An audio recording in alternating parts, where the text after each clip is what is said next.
6, 9. 8, 6, 9. Today we're going to review this ultra short throw ALR projector screen. So this is what we bought in order to be able to have this brilliant screen quality of this ultra short throw that I'm going to show you in a minute, because a regular projector screen do not meet up the standards of a ultra short throw 4K projector. A normal projector look is fine with a regular projector screen, but an ultra short throw needs an ALR ultra short throw screen. So this is a review of our 120-inch screen that we got from AliExpress, and the seller has sent us this, which is a pretty cheap and brilliant screen. And let us look it up from the close-up. We are using this 4Movie C2 4K ultra short throw projector, which is basically one of the best that we could afford. There is also a Cinema 4K model, which is the same resolution but has a higher ANSI lumens, so which will be a little bit better in light production, and has also HDR10 plus, which is this one is just HDR10. But I will show you in a minute, guys. The screen looks awesome and we're going to test it now.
This 120-inch projector screen has really nice output quality in combination with the ultra short throw projector. I will also show you guys like how to put this screen together, because it is fairly easy to put together, but you need enough space. So you will need around 4 meters by 3 meters space to be able to put it together properly.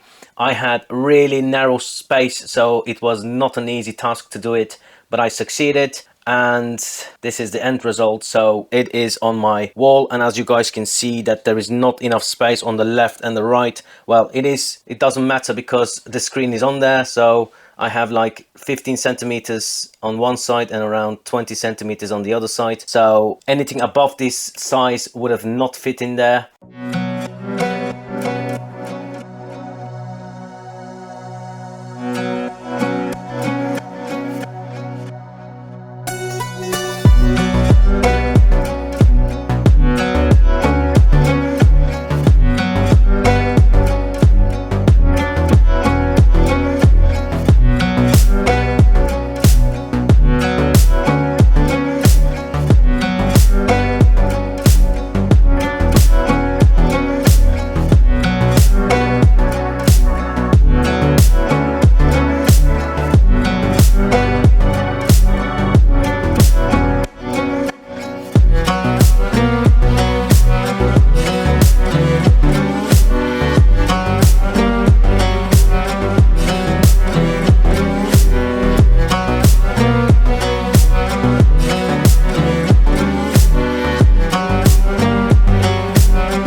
So guys, I hope you liked this video.